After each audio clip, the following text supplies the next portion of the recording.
بسم اللہ الرحمن الرحیم۔ السلام علیکم ورحمۃ اللہ وبرکاتہ۔ الحمدللہ رب العالمین وصلی اللہ وسلم علی نبینا محمد وعلی آلہ وصحبہ اجمعین۔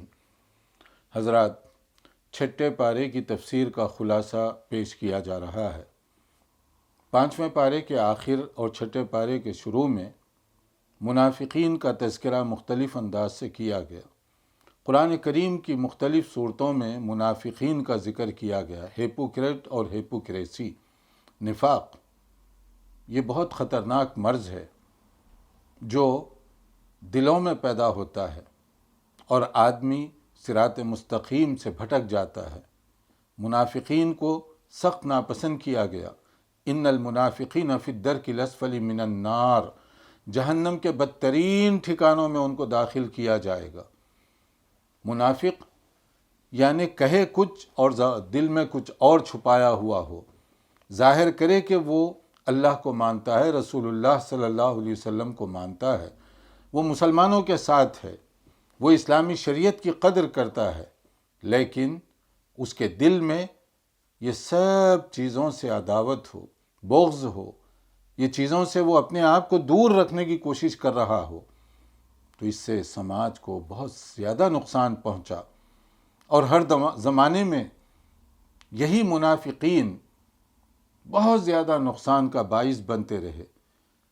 اسی لیے قرآن کریم میں ان کا تذکرہ بھی اس انداز سے کیا گیا کہ جہنم کے بدترین ٹھکانوں میں ان کو داخل کیا جائے گا۔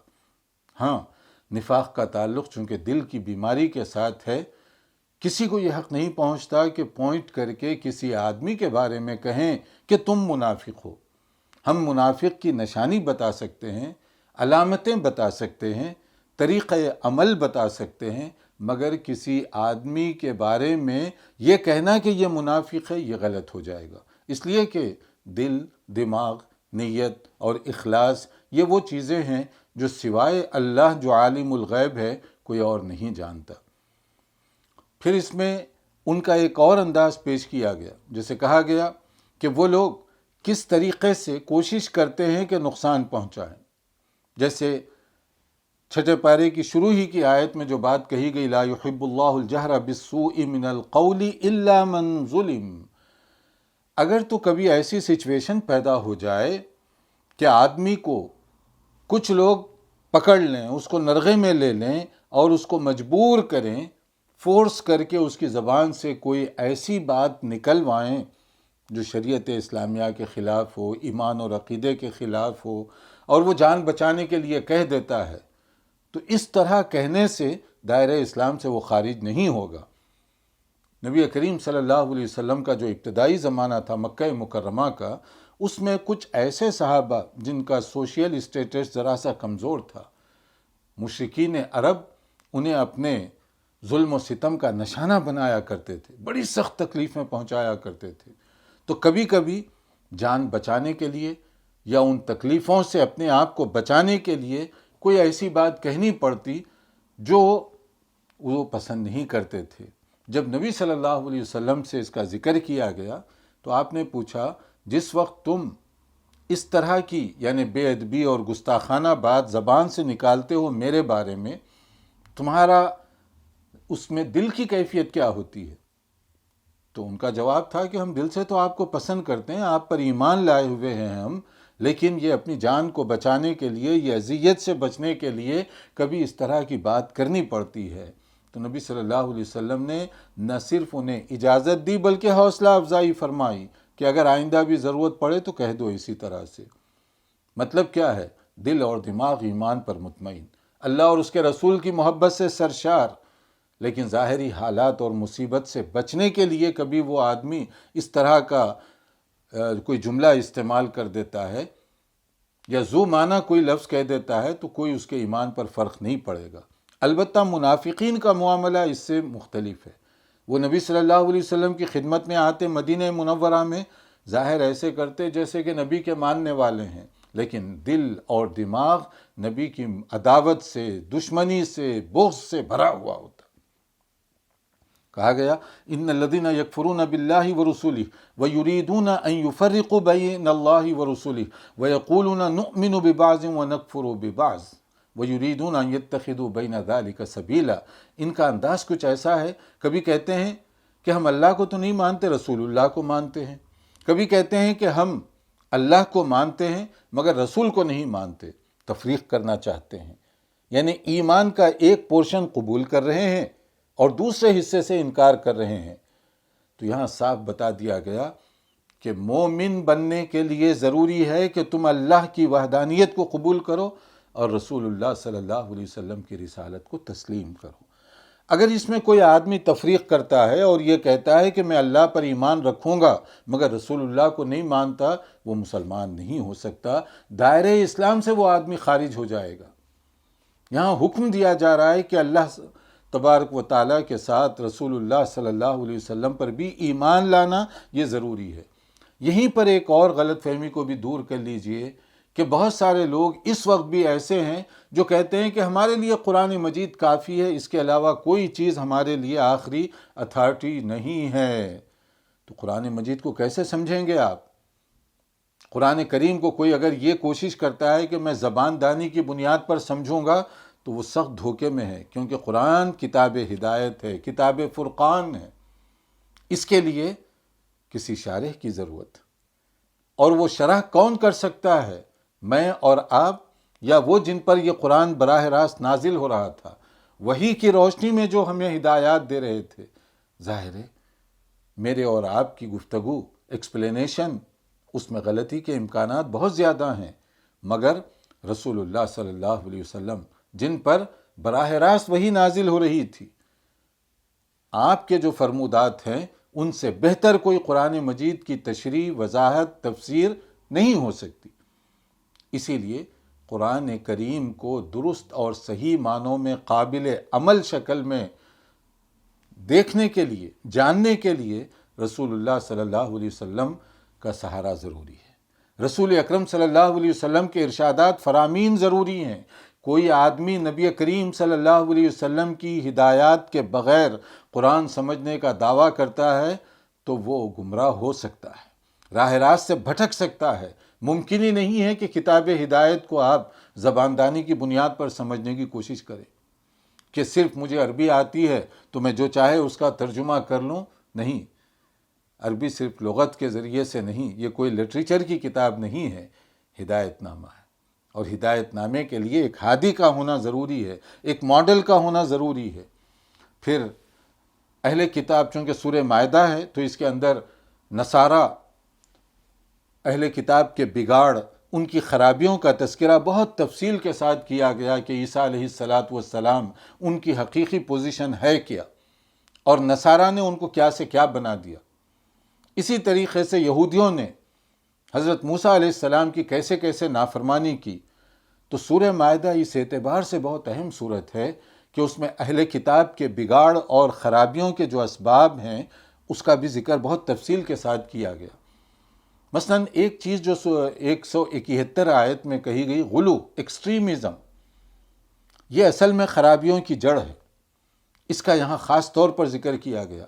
کہا گیا یا اہل الکتاب لا تغلوا فی دینکم ولا تقولوا علی اللہ الا الحق، کہ تم غلو کی بیماری میں مبتلا نہ ہو جاؤ۔ غلو یعنی ایک ایکسٹریمزم، افراط اور تفریط کسی مسئلے میں، یہ درست نہیں ہے۔ اسلام کا مزاج اعتدال، توازن اور بیلنس کا ہے۔ مسلمان کے لیے ضروری ہے کہ وہ میانہ روی کی زندگی اختیار کرے، حتیٰ کہ عبادات میں بھی ہم سے کہا گیا میانہ روی، اعتدال۔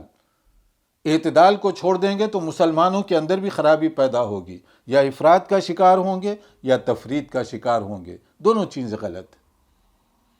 اور اہل کتاب کی تباہی اسی غلو کے نتیجے میں ہوئی، اور یہ غلو کی وجہ سے کیا ہوا، ان کے اندر جو خرابیاں ہوئی، مثلا عیسیٰ علیہ السلام، ان کے بارے میں انہوں نے کہا کہ وہ اللہ کے بیٹے، ابن اللہ کے بیٹے ان کو بنا دیا، محبت میں غلو کی وجہ سے اس کی تردید کی گئی، اور اس کے بارے میں تو کہا گیا یہ کفر کے مترادف ہے کہ اللہ تعالیٰ کو تم ثالث ثلاثہ یعنی ٹرینٹی، تثلیث کا عقیدہ۔ اور یہ تثلیث کا عقیدہ کیا ہے؟ 3 in 1 1 in 3، یہ کوئی ایسی چیز ہے جس کو بولنے والا بھی سمجھتا نہیں ہے۔ کیا کہنا چاہتے ہو؟ اللہ ایک ہے یا تین ہے؟ اگر اللہ ایک ہے تو تین نہیں ہو سکتے، تین ہے تو ایک نہیں ہو سکتے۔ تو یہ تثلیث کا عقیدہ بنیادی طور پر عیسائیت کے بھی خلاف اور قرآن کریم کی جو تعلیمات ہیں اس کے بھی خلاف ہے، لیکن ابن اللہ کا ایک عقیدہ گھڑ لیا گیا۔ اور پھر ایک اور جو خرابی پیدا ہوئی، آپ نے دیکھا یہودیوں کے اندر ان کی جو طبیعت ہے اس کو سمجھنے کے لیے سبت، جس کو وہ لوگ کہتے ہیں، یعنی یوم السبت، سیٹرڈے، ہفتے کا جو دن ہے، اس میں ان کے لیے کچھ خاص ہدایات دی گئی تھیں، شکار نہیں کر سکتے وغیرہ وغیرہ۔ تو ان کی شرارت کی جو طبیعت تھی، ہیلا سازی، تحریف، تو اس کے بنیاد پر وہ کیا کیے کہ شکار تو کیا کرتے تھے مگر ہیلے کے ذریعے سے، یعنی ہفتے کے دن مچھلیاں وغیرہ پکڑ لی اور پھر وہ لانے کے بجائے اتوار کو لے آتے کہ ہم نے ہفتے کو تھوڑا ہی شکار کیا، جال وغیرہ سب ہفتے کو ڈالا، پکڑا سب ہفتے کو، لیکن گھر میں لانے کے لیے اتوار کا دن چن لیے۔ یا اسی طرح اور مختلف ہیلا سازی وہ کرنے لگے۔ اسی طرح ربا، سود کو حرام کر دیا گیا تھا، انہوں نے اپنے لیے حلال کیا، یعنی حرام اور حلال کا دروازہ اپنے لیے خود بنا لیا، خود ساختہ شریعت یہودیوں کی، جو آج بھی بہت ساری چیزیں اللہ نے جو نازل نہیں کی انہوں نے اس کو بنایا۔ تو یہ ساری تباہیاں ہیں۔ ہمارے لیے جو حکم دیا گیا، مثلا غلو کے بارے میں ایک حدیث ہے، ایاکم والغلو فی الدین فانما ہلک من کان قبلکم بالغلو فی الدین، کہ تم دینی مسائل میں غلو سے بچنا، ایکسٹریمزم بچنا اس سے، کیونکہ تم سے پہلے جو قومیں تباہ ہوئی اس کا ایک سبب یہی غلو۔ اگر جو قرآن مجید پڑھے، سنت کو سمجھے، تو وہ غلو نہیں کر سکتا۔ کچھ مسلمانوں کے اندر بھی یہ میانہ روی کی جو کیفیت ہے وہ ہٹتے جا رہی ہے اور غلو کی کیفیت پیدا ہو گئی، جبکہ یہ غلو تباہی اور بربادی کا سبب ہے۔ اس سے پہلے سورہ نساء کی جو آخری آیات ہیں ان کا کچھ خلاصہ پیش کر دیا گیا، اور اب غلو اور مبالغہ آمیزی جو اہل کتاب کی تباہی کا سبب بنی۔ اس کے بعد سورہ مائدہ کے اندر آپ دیکھیے، پہلے شروع میں ایک حکم دیا جا رہا ہے، بلکہ ایک دوسرے کے ساتھ باہمی محبت، تعلقات وغیرہ، اس کی یہ بنیاد ہے۔ کیا ہے وہ؟ وَتَعَاوَنُوا عَلَى الْبِرِّ وَالتَّقْوَى وَلَا تَعَاوَنُوا عَلَى الْإِثْمِ وَالْعُدْوَانِ، تم خیر کے معاملات میں، تقوی اور پرہیزگاری کی باتوں میں ایک دوسرے کے معاون بن جاؤ، سپورٹر اور ہیلپر بن جاؤ، اور جو گناہ کی چیزیں ہیں ان سے باز آ جاؤ۔ یہ بنیاد ہے۔ کسی کی مدد خیر کے کام کے لیے آگے بڑھ چڑھ کر کرنا چاہیے، اس میں ہمارے لیے بھی ثواب ہے، اس کے لیے بھی برکت ہے۔ اور جو گناہ کا کام ہے، چاہے کوئی بھی ہو، قطع نظر اس بات سے کہ وہ آپ کا رشتہ دار ہے، دوست ہے، کوئی بھی ہے، لیکن گناہ کی کوئی بات ہو تو آپ اس میں کسی طرح کی حصہ داری نہ لیں۔ یہ اصول ذہن میں رکھیے۔ نیکی اور تقوی کی چیزوں میں مدد، گناہ اور برائیوں کا جو راستہ ہے وہ بند، چاہے کہنے والا کوئی بھی ہو، اس کی طرفداری نہیں کی جائے گی۔ یہ اصول ہے۔ پھر آیت 3 سورہ مائدہ کے اندر دین اسلام، شریعت اسلامیہ کی مکمل ہونے کی بشارت دی گئی ہے، اور اس آیت کے بعد ہمارا یہ ایمان جازم ہو جانا چاہیے کہ شریعت مکمل ہو چکی ہے۔ اب اس میں کمی بیشی، حذف و اضافے کا کوئی کسی کو حق نہیں دیا گیا۔ الیوم اکملت لکم دینکم واتممت علیکم نعمتی ورضیت لکم الاسلام دینا، تمہارے لیے اسلام بطور دین کے مکمل کیا جا چکا، کمپلیٹ اور کمپریہنسو، اور اللہ تعالیٰ نے اپنی نعمت مکمل کر دی تمہارے لیے۔ اور رسول اکرم صلی اللہ علیہ وسلم کو آپ یاد کیجیے، حجۃ الوداع کے موقع پر آپ نے لوگوں کو گواہ بنا کر یہ کہا تھا، لوگوں تم سے میرے متعلق پوچھا جانے والا ہے، کیا گواہی دو گے؟ تو لوگوں نے کیا کہا تھا؟ قد بلغت وادیت، جو کچھ آپ پر دین نازل کیا گیا آپ نے اس کو پہنچا دیا، اس کا حق ادا کر دیا۔ تو الیوم اکملت لکم دینکم، دین کامل ہو چکا ہے۔ اب اس آیت کا مفہوم کیا ہے؟ دین وہی، شریعت وہی، حرام و حلال کا مسئلہ وہی جو قرآن اور سنت رسول صلی اللہ علیہ وسلم سے ثابت ہو۔ قرآن اور سنت کو چھوڑ کر دین سازی کرنا، شریعت سازی کرنا، یہ کسی کا حق نہیں ہے، نہ کسی اسکالر کا، نہ کسی مولوی کا، نہ کسی امام کا، نہ کسی پیر کا، کسی کو یہ اختیار نہیں دیا گیا۔ میں اور آپ پابند ہیں اس بات سے کہ جو دین نازل کیا گیا اس کو ایز اٹ از قبول کریں، کمی بیشی کے بغیر۔ دین کے اندر حذف و اضافے کا اختیار کسی کو نہیں، دین تو مکمل ہو چکا۔ اب رسول اکرم صلی اللہ علیہ وسلم کے بعد نہ دین میں کوئی چیز آگے جا سکتی ہے، نہ کوئی چیز اس سے واپس لی جا سکتی ہے۔ پھر آگے ایک اور جو چیز بتائی جا رہی ہے، وضو وغیرہ کے جو مسائل ہیں کہ نماز سے پہلے تم اپنے آپ کو تیار کرو، تو تیاری، پریپریشن، یہ بہت زیادہ ضروری ہے تاکہ نماز خشوع کے ساتھ ادا کی جا سکے، نماز کے اندر وہ روحانیت پیدا ہو سکے۔ اس کے لیے اگر آدمی تیار ہو، یعنی اس کا جسم، کپڑے، جگہ صاف ستھری ہو، پاکیزہ حالت میں وہ اللہ کے حضور اپنے آپ کو پیش کرے اور ایک توجہ کے ساتھ وہ نماز ادا کرے جس سے وہ خشوع پیدا کر سکتا ہو نماز کے اندر۔ پھر اسی طرح سے تیمم وغیرہ کی کچھ باتیں بتائی گئیں جس کا اس سے پہلے بھی ذکر ہو چکا ہے کہ یہ ایک رعایت ہے، کنسیشن ہے جو شریعت اسلامیہ میں دیا جا رہا ہے، جس سے مسائل کی روح کو ہم سمجھ سکتے ہیں کہ یہ نہیں ہے کہ خواہ مخواہ لوگوں کو تکلیف پہنچائی جائے، بلکہ اس کا مقصد یہ ہے کہ لوگ دین پر آسانی کے ساتھ بغیر کسی جبر و اکراہ کے، مشقت کے، پرابلم کے عمل کر سکیں۔ اللہ تعالیٰ نے اس دین کو بڑا آسان بنایا ہے، لہٰذا ہمیں بھی چاہیے کہ جو دین آسان بنایا گیا اپنی وجہ سے، اپنی طرف سے اس کو مشکل نہ بنائیں۔ اور پھر ایک اور جو چیز ہمارے لیے بتائی گئی آیت 8 میں، وہ یہ ہے کہ کسی بھی قوم کی، ملک کی، علاقے کی دشمنی یا کسی مسئلے میں ان کے ساتھ اعتراض، اس بنیاد پر تم ان کے ساتھ بے انصافی کرو، اس کی اجازت نہیں۔ انصاف، عدل ہمیشہ ہر ایک کے ساتھ، حتیٰ کہ مخالفین کے ساتھ بھی، جن کو تم پسند نہیں کرتے ان کے ساتھ بھی۔ جن کو تم پسند کرتے ہو، دوست احباب، ان کے ساتھ تو آدمی کر ہی لے گا، لیکن کسی وجہ سے کسی کے ساتھ اس کی انبن ہے، ناراضگی ہے، اس کے ساتھ بھی انصاف اور عدل کا معاملہ کرنے کی ہمیں بات بتائی گئی۔ کہا گیا وَلَا يَجْرِمَنَّكُمْ شَنَآنُ قَوْمٍ عَلَىٰ أَلَّا تَعْدِلُوا اعْدِلُوا هُوَ أَقْرَبُ لِلتَّقْوَىٰ۔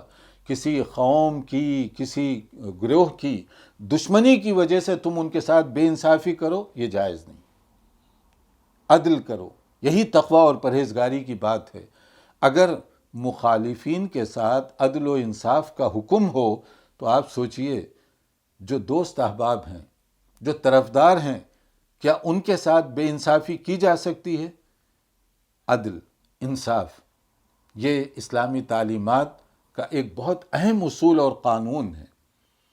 پھر یہودیوں کے بگاڑ کے جو مختلف اسباب ہیں اس کا کچھ ذکر اس میں کیا گیا، کیونکہ سورہ مائدہ کے اندر یہودی اور عیسائیوں کا تذکرہ خصوصیت کے ساتھ کیا گیا، تو یہودیت اور نصرانیت کو سمجھنے کے لیے یہ صورت بہت زیادہ اہمیت رکھتی ہے۔ سورہ مائدہ، حضرت موسیٰ علیہ السلام نے اپنی قوم کے لیے کتنی محنت کی، کتنی پریشانیاں اٹھانی پڑیں ان کو، فرعون کے چنگل سے ان کو بچانے کے لیے، ظلم و ستم سے ان کو نجات دلانے کے لیے کیا کیا طریقے اختیار کیے، کتنی محنت اور مشقت کی، اور پھر کس طریقے سے اللہ تعالیٰ نے موسیٰ علیہ السلام پر رحمت کا معاملہ فرمایا۔ ٹھاٹھیں مارتا ہوا سمندر ان کے لیے راستہ فراہم کر رہا ہے، اور وہی سمندر فرعون اور اس کے لشکر کے لیے قبرستان ثابت ہوا۔ پھر اس کے بعد وہ جب پہنچے، کھانے پینے کا شارٹیج، سایہ اور ہوا کھلی، سائے کا مسئلہ، وہاں پر دھوپ سے بچاؤ کا مسئلہ، بہت سارے مسائل پیدا ہوئے۔ اللہ تعالیٰ نے کیسے کیسے مہربانی فرمائی ان پر، پانی کے چشمے وہاں پر صحرا میں جاری کر دیے ان کے لیے تاکہ آرام سے پانی پئیں، من و سلوہ نازل کیا تاکہ فوڈ کا کوئی مسئلہ نہ ہو، خوراک کا کوئی پرابلم نہ ہو، سایہ ان کے لیے اللہ تعالیٰ نے مقرر فرما دیا۔ تو کئی طریقوں سے ان کے لیے آسائش پیدا کی گئی، فراہم کی گئی، لیکن وہ قوم کی سرکشی کا انداز دیکھیے، موسیٰ علیہ السلام کا جگہ جگہ انکار کر رہے ہیں، تکلیف پہنچا رہے ہیں، جہاں جہاں موقع ملتا ہے۔ موسیٰ علیہ السلام نے کہا آگے بڑھو، آگے کی حکومت ہماری ہے، ملک اور علاقہ اللہ تعالیٰ کا وعدہ ہے کہ دے گا وہ، لیکن وہ قوم کہہ رہی ہے موسیٰ جاؤ تم اور تمہارا رب دونوں مل کر لڑو، جب جیت جائیں گے، فتح ہو جائے گی تو ہمیں آ کر بتانا، ہم پھر آ کر رہیں گے وہاں پر۔ دیکھیے اب انداز، نبی کو کہہ رہے ہیں تم جا کر اللہ کے ساتھ لڑ کر جیتو پہلے، اور جیت جاؤ گے، جب کامیاب ہو جاؤ گے تو ہمیں انفارم کرنا، ہم آ کر رہیں گے وہاں پر۔ یہ کیا ہمیں مروانے کا آپ کا ارادہ ہے کہ جائیں اور وہاں پر لڑیں؟ یہ سرکشی کا انداز تھا ان کا۔ اور پھر اس سے پہلے آپ دیکھ چکے ہیں سورہ بقرہ کے اندر کیا کیا سرکشیاں وہ کرتے رہے، اور یہاں پر بھی آپ دیکھیے کس کس طرح کی سورہ مائدہ میں ذکر کیا جا رہا ہے، وَإِنَّا لَن نَدْخُلَهَا حَتَّى يَخْرُجُوا مِنْهَا، ہم نہیں داخل ہوں گے، وہ قوم خود بھاگ جائے، اللہ تعالیٰ جائے لڑے اور جیت جائے، پھر اس کے بعد میں ہمیں اطلاع آپ دیں گے تو تب ٹھیک ہے۔ فَاذْهَبْ أَنْتَ وَرَبُّكَ فَقَاتِلَا إِنَّا هَاهُنَا قَاعِدُونَ، ہم یہاں بیٹھ کر آرام سے انتظار کریں گے لڑائی کا نتیجہ۔ یہ تھی ان کی سرکشی کا انداز۔ اور پھر اس کے بعد کیا ہوا، 40 سال تک اللہ تعالیٰ نے ان کو محروم کر دیا، جاؤ پھر تپتے رہو۔ اور اس کے بعد جا کر پھر ایک طویل مدت جب گزر گئی، گویا 40 سال کا مطلب یہ ہوا ایک اس عمر کے لوگ وہ سارے کے سارے ختم ہو گئے، پھر جا کر وہ علاقہ ان کو ملا، پھر وہاں جانے کا موقع ملا، ورنہ ان کی سرکشی کی بنیاد پر 40 سال تک ان کو وہیں پر تپتے رہنا پڑا۔ اور بھی جو ان کے لیے مشکلات پیدا ہوئی۔ پھر اس کے بعد حضرت آدم علیہ السلام کے 2 بیٹوں کا ذکر ایک خاص انداز سے کیا گیا ہے۔ میں گزارش کروں گا آپ سے کہ قرآن کریم کا یہ حصہ جو 27 آیت سورہ مائدہ کے اندر اور اس سے آگے کی جو آیات ہیں، اس واقعے کو آپ پڑھیے۔ یہ فرسٹ مرڈر ہے زمین پر، پہلا قتل، اور آپ کو معلوم ہے کہ یہ پہلا قتل روئے زمین پر کیوں ہوا؟ اس کی بنیاد کیا تھی؟ حسد، جیلسی۔ یہ ایک ایسی بیماری ہے، ایسا روگ ہے جو کسی دل میں اگر آ جائے حسد، تو وہ نہ بھائی کو دیکھے گا، نہ رشتہ دار کو دیکھے گا، نہ قریبی کو دیکھے گا۔ اور پھر یہ ایسی بیماری ہے کہ جس دل میں یہ پیدا ہو حسد کی آگ، وہاں نیکیاں جگہ نہیں بنا سکتی۔ آدمی نیکی کرے گا، حسد کی آگ جلا کر راکھ کر دے گی اس کی نیکی کو۔ تو مومن کا جو دل ہے حسد اور بغض سے پاک و صاف ہونا چاہیے۔ اب آپ دیکھیے یہاں کیا ہوا، وَاتْلُ عَلَيْهِمْ نَبَأَ ابْنِ آدَمَ بِالْحَقِّ، 2 بیٹے ہوں آدم علیہ السلام کے، یعنی 2 بھائیوں کی بات ہو رہی ہے۔ انہوں نے قربانی پیش کی، اور وہ قربانی ایک کی قبول ہوئی، دوسرے کی رد کر دی گئی، ریجیکٹ ہو گئی۔ اب جس کی قربانی رد ہو گئی وہ آ گیا حسد میں، اپنے وہ بھائی کے خلاف جس کی قربانی قبول ہوئی تھی، کہا کہ میں تمہیں قتل کر دوں گا۔ اس نے کہا یہ عجیب بات ہے، اگر میری نیکی قبول ہو رہی ہے تو آپ بھی اپنے عمل کو ٹھیک کر لیں تاکہ آپ کی نیکی بھی قبول ہو جائے۔ یہ کیا بات ہوئی کہ میری نیکی قبول ہوئی تو آپ مجھے قتل کی دھمکی دے رہے ہیں؟ لیکن حاسد کبھی اس طرح گہرائی سے جا کر نہیں سوچتا۔ حاسد کا تو مقصد یہی ہوتا ہے کہ جس سے وہ حسد کر رہا ہے اس کو نقصان پہنچے، وہ جلے، وہ مرے، اس کی گاڑی کا ایکسیڈنٹ ہو، یعنی منفی رجحان، نیگیٹو تھنکنگ ہوتی ہے، یہی تو حسد کی بیماری ہے۔ تو اس نے کہا کہ نہیں، پھر اس کے بعد میں یہ اس نے پلان بنایا اور اس کو قتل کر دیا۔ بھائی نے بہت سمجھانے کی کوشش کی مگر وہ نہیں مانا، حسد کی آگ جو اس کو پاگل کی ہوئی تھی۔ اب جب قتل ہو گیا، غصہ ٹھنڈا ہوا، اب سوچنے لگا اوہو میں نے کیا کر دیا، اپنے بھائی کا قتل کر دیا۔ پھر اس کے بعد اب مسئلہ پیدا ہوا کہ اس کی ناش کو کیا کریں، وہ بھی نہیں معلوم تھا، دفن وغیرہ کیسے کیے کرتے ہیں۔ پھر اس کے بعد اللہ تعالیٰ نے دیکھیے کس طرح سے ایک کوا بھیجا، پرندے کے ذریعے سے ان کو بتایا گیا کیسے کرنا چاہیے، کیا کرنا چاہیے۔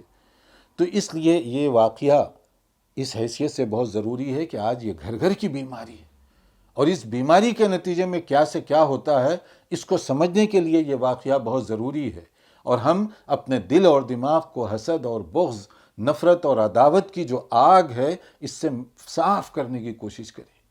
شریعت اسلامیہ کا ایک بہت ہی اہم قانون ہے کہ کوئی آدمی اگر ایک انسان کی زندگی بچانے کا سبب بن رہا ہے تو گویا کہ اس نے ایک آدمی کو نہیں پوری انسانیت کو بچا لیا، اور کوئی ایک آدمی کے نقصان کا سبب بن جائے تو وہ صرف ایک آدمی نہیں بلکہ اس نے پوری انسانیت کو ختم کر دیا، ہیومینٹی کو ختم کر دیا۔ من اجل ذالک کتبنا علی بنی اسرائیل انہ من قتل نفسا بغیر نفس او فساد فی الارض فکأنما قتل الناس جمیعا ومن احیاها فکأنما احیا الناس جمیعا۔ ایک آدمی کا قتل ناحق گویا کہ ساری انسانیت کا قتل، اور ایک آدمی کو بچانا گویا کہ ساری انسانیت کو بچانا ہے۔ یہ ہے شریعت کا قانون، یہ ہے اسلامی قانون۔ پھر اس کے بعد آیت 35-35، اس میں ایک بہت اہم مسئلہ بتایا گیا کہ تم کوشش کرو کہ اللہ تعالیٰ کا تقرب حاصل کرو، قریب پہنچ جاؤ اللہ سے، وہ راستے تلاش کرو جس کی وجہ سے اللہ تعالیٰ کے تم قریب پہنچ سکتے ہو۔ یا ایھا الذین آمنوا اتقوا اللہ وابتغوا الیہ الوسیلہ وجاہدوا فی سبیلہ لعلکم تفلحون، کہ تم تقوی اختیار کرو اللہ کا اور تلاش کرو ایسے راستے جس سے اللہ کا تقرب تمہیں مل سکے، اس کے لیے کوشش کرو تاکہ تم فلاح اور کامیابی پا سکو۔ وسیلہ اس کے اندر جو استعمال ہوا، اس کو سمجھنے میں بعض لوگوں سے غلطیاں ہوئی ہیں۔ دیکھیے اس کے اندر جیسے حدیث میں کہا گیا اذان کے بعد کی دعا ہے آتی محمد ان الوسیلہ، ایک تو یہ ہے کہ نبی کریم صلی اللہ علیہ وسلم کے لیے ایک خاص مقام، اس کے لیے ہم دعا کرتے ہیں اذان کے بعد۔ اور حضرت قتادہ رضی اللہ عنہ فرماتے ہیں اس سلسلے میں کہ یہ وسیلہ ہے کیا چیز؟ نیک اعمال، کہ ایسے نیک اعمال کرو جس سے اللہ کے تم مقرب بن سکو۔ نیک اعمال کو وسیلہ کہا جاتا ہے۔ تقربوا الیہ بطاعتہ والعمل بما یرضیہ من فعل الطاعات واجتناب المعاصی۔ وسیلہ یہ ہے کہ تم ایسی اطاعت گزاری، فرما برداری کے کام کرو جو اللہ کی خوشنودی کا سبب بن رہے ہوں، اور ایسے کام جو اللہ تعالیٰ کی نافرمانی، معصیت کے ہیں ان کو چھوڑ دو، اس کو کہتے ہیں وسیلہ۔ اب اس کو نہ سمجھنے کی وجہ سے بہت کچھ لوگوں نے اس کے اندر پتہ نہیں کیا کیا باتیں نکالی ہیں اپنی طرف سے۔ اب وہ آدمیوں کو تلاش کر رہے ہیں کہ فلاں کے پیچھے پڑھو، فلاں کی نسبت پکڑ لو، فلاں کا دامن تھام لو، اس کے ذریعے سے ہم نے جنت مل جائے گی۔ جنت ملے گی ایمان اور عمل صالح کی بنیاد پر۔ یہ کیا گارنٹی ہے کہ ہم فلاں کے بارے میں یہ کہیں کہ وہ جنت میں جائے گا اور مجھے بھی لے جائے گا؟ کوئی گارنٹی ہے کہ فلاں بھی جنت میں جائے گا اور دوسروں کو بھی لے جائے گا؟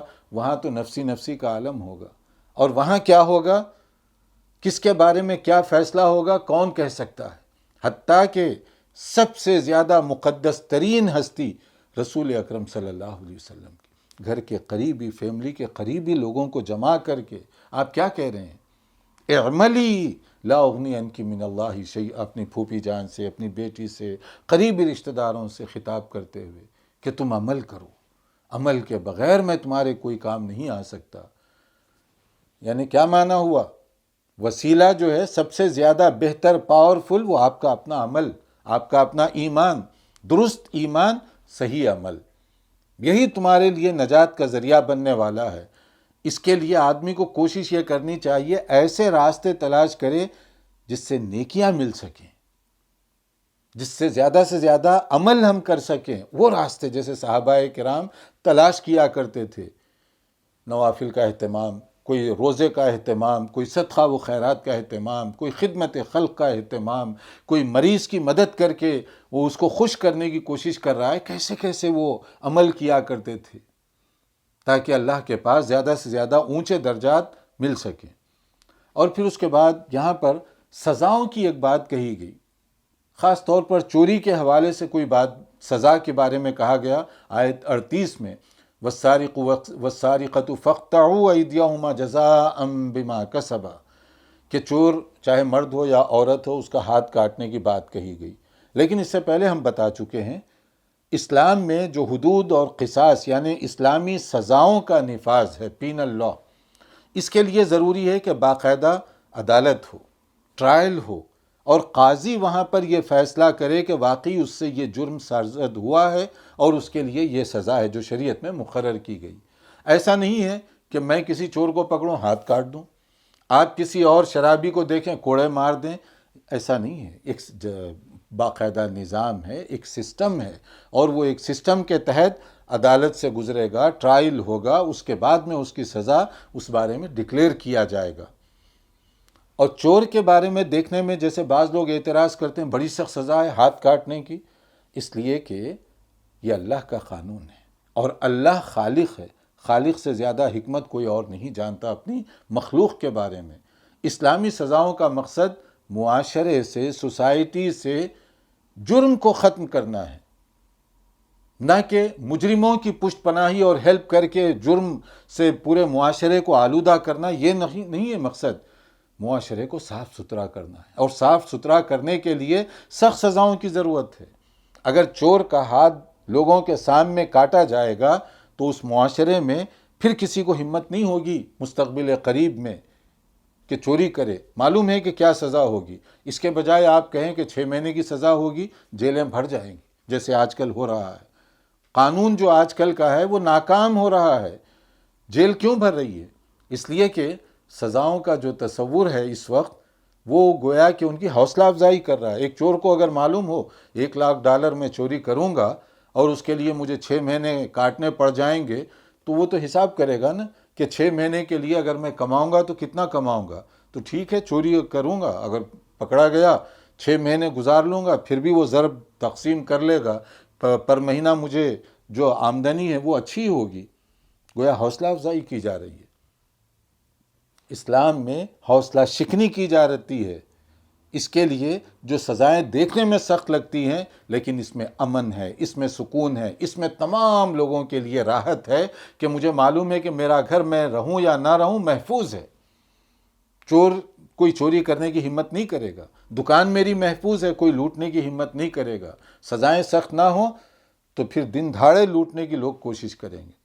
پھر اس کے بعد کہا گیا شریعت کے اندر کوئی کمپرومائز نہ کرو، شریعت جو دی گئی اس کو قبول کرنا ضروری ہے، حکومت کے لیے بھی، عوام کے لیے بھی۔ انفرادی طور پر میرے اور آپ کے اختیار میں جو کچھ ہے، دین کی جو تعلیمات اس پر میں اور آپ عمل کریں، اور حکومت کی جو ذمہ داری ہے وہ اس پر عمل کریں۔ یہ نہیں ہے کہ لوگ صرف حکومت کی طرف دیکھیں، خود نہیں عمل کرتے۔ ڈھنڈورا ہے پوری دنیا میں اسلام نافذ کرنے کا، مگر آپ اپنے جسم پر اور اپنے گھر میں نافذ کرنے کے لیے تیار نہیں ہیں۔ ایسے دعوے سے بات نہیں بنتی۔ اپنی ذات پر بھی، اپنے گھر پر بھی، اور جو حکومت ہے ان کی اپنی جو جہاں تک پہنچ ہے وہاں پر شریعت اسلامیہ کا نفاذ ہوگا۔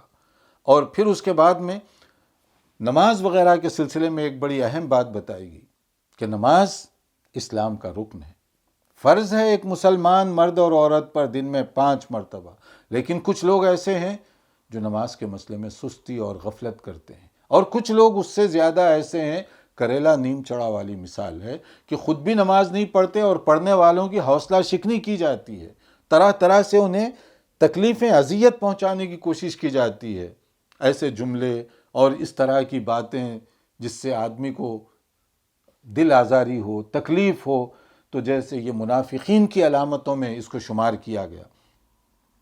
کیا کہا؟ وَإِذَا نَادَيْتُمْ إِلَى الصَّلَاةِ اتَّخَذُوهَا هُزُوًا وَلَعِيبًا، کہ جب کبھی نماز کی آواز دیں تو اس کے ساتھ انٹرٹینمنٹ، ذلگی، جوک، فن بنایا کرتے ہیں، بلانے والے کو بھی، پڑھنے والے کو بھی۔ اب بھی آپ دیکھیں حالات کتنے گئے گزرے ہو گئے کہ بعض لوگ خود عمل بھی نہیں کرتے شریعت پر، عمل کرنے والوں کو دیکھنا بھی پسند نہیں کرتے، جوک کرتے ہیں ان کو دیکھ کر، مذاق اڑاتے ہیں، ان کا دل لگی کرتے ہیں، حتیٰ کہ نماز کا مذاق اور دل لگی اڑاتے ہیں، مؤذن کا، امام کا، خطیب کا، نہ جانے کون کون سے لوگوں کا مذاق اڑاتے ہیں۔ کہا جا رہا ہے ذالک بانہم قوم لا یعقلون، بے وقوف ہیں وہ، نادان اور ناسمجھ ہیں وہ لوگ جو اس طرح کا جوک اور مذاق اڑاتے ہیں۔ اس کے لیے تو قدر کرنی چاہیے، اور پھر ایک اچھے آدمی کو دیکھ کر آدمی کو اپنی جو گناہ اور غلطیاں ہیں کریکشن کرنی چاہیے، اس کی نیکی کی طرف اس کو بھی جانا چاہیے۔ اور پھر اس کے بعد میں دین کی تبلیغ کرنے کا حکم نبی کو بھی دیا جا رہا ہے۔ یا ایھا الرسول بلغ ما انزل الیک من ربک، اے نبی صلی اللہ علیہ وسلم، آپ پر جو اللہ کا دین نازل کیا گیا ہے اس کو آپ پہنچائیے۔ وَإِن لَّمْ تَفْعَلْ فَمَا بَلَّغْتَ رِسَالَتَهُ، اگر کوتاہی ہو گئی تو گویا آپ نے رسالت کا حق ادا نہیں کیا، اللہ تعالیٰ آپ کی حفاظت فرمائے گا۔ یعنی رسول اکرم صلی اللہ علیہ وسلم کو بھی حکم دیا جا رہا ہے کہ اللہ نے جو دین تمہارے اوپر نازل کیا اس کو تم لوگوں تک بلا کم و کاس کے پہنچاؤ. اور یہی نبی صلی اللہ علیہ وسلم نے کیا. جیسے میں اس سے پہلے گزر چکا، حج کے موقع پر آپ نے لوگوں کو جمع کر کے حجۃ الوداع پر کہا تھا، اور لوگوں نے کہا کہ ہم گواہی دیتے ہیں جو کچھ آپ پر دین نازل ہوا آپ نے پہنچا دیا. تو آپ آسمان کی طرف دیکھ کر اس موقع پر آپ نے فرمایا تھا اللہم اشہد قد بلغت و ادیت، کہ یا اللہ تو گواہ رہنا، جو کچھ مجھ پر نازل کیا گیا دین میں نے بلا کم و کاس وہ لوگوں تک پہنچا دیا. اب میری اور آپ کی ذمہ داری کیا ہے؟ وہ محفوظ دین جو قرآن مجید اور احادیث صحیحہ میں ہے اس کی حفاظت کریں، اور اس کی حفاظت عمل کے ذریعے سے، اور اس کے بعد اس کا پرچار دوسروں تک پہنچائیے. یہ ہم سب کی ذمہ داری ہے اب کہ وہ دین دوسروں تک پہنچائیں. اگر دین کا ایک مسئلہ بھی معلوم ہو تو وہ بھی دوسروں تک پہنچانے کی ہم کوشش کریں. اس کے لیے کوئی بہت کوالیفائڈ ہونا، کوئی بہت بڑی سرٹیفکیٹ ہونے کی ضرورت نہیں ہے. یہ میری آپ کی سب کی ذمہ داری ہے کہ دین کی طرف لوگوں کو دعوت دیں، دین کا پیغام لوگوں تک پہنچائیں. اور پھر اس کے بعد آخری میں ایک اور بات کہی جا رہی ہے کہ اسلام، شریعت اسلامیہ اور باعمل لوگوں سے کون زیادہ مخالف ہوں گے؟ لَتَجِدَنَّ أَشَدَّ النَّاسِ عَدَاوَةً لِلَّذِينَ آمَنُوا الْيَهُودُ وَالَّذِينَ أَشْرَكُوا. وہ لوگ جو یہودی ہوئے، یعنی موسیٰ علیہ السلام پر جو دین نازل ہوا اس کو چھوڑ کر خود ساختہ راستے پر چل پڑے، یہ سخت اسلام کے مخالف ہوں گے، مسلمانوں کے خلاف ہوں گے. اسی طرح جنہوں نے شرک کیا تو گویا مشرک جو موحد ہے، جو توحید پر قائم ہے، اس کو وہ پسند نہیں کرے گا. اس کے مقابلے میں تو کہا گیا وہ عیسائی، وہ نصارہ جو اپنے دین پر چلنے والے ہیں ان کے اندر نرمی کا پہلو پایا جاتا ہے، اس لیے کہ وہ اپنے دین پر چلنے کی کوشش بھی کرتے ہیں. سبحان ربك رب العزة عما يصفون وسلام على المرسلين والحمد لله رب العالمين.